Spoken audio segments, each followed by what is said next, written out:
আসসালামু আলাইকুম। Hello everyone, সবাই কেমন আছেন? This is Saida from Saida style. আজকে আমি আপনাদের সাথে দেশি মুরগি ভুনা একটা রেসিপি শেয়ার করব।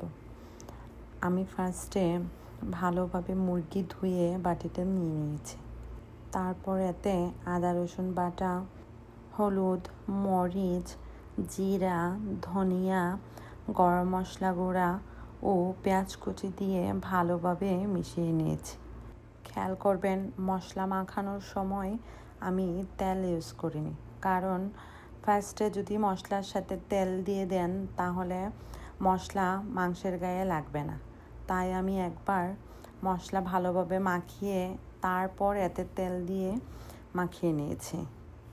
এবার একটি চুলায় কড়াই বসিয়ে তাতে সামান্য তেল দিয়ে আমি আস্ত এলাচ, দারুচিনি ও তেজপাতা দিয়ে দিয়েছি।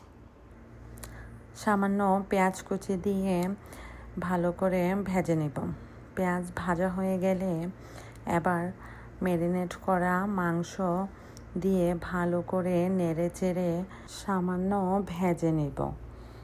হালকা ভাজা হয়ে গেলে আবারও নেড়ে চেড়ে ঢাকনা দিয়ে ঢেকে দিব। আমি এর মাঝখানে কয়েকবার ঢাকনা খুলে একটু নেড়ে চেড়ে কষিয়ে নিয়েছি।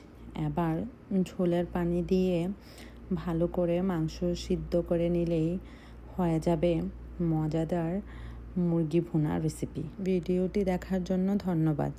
যারা এখনও পেজটি ফলো করেননি তারা প্লিজ ফলো করে লাইক, কমেন্ট, শেয়ার করবেন। আল্লাহ হাফেজ।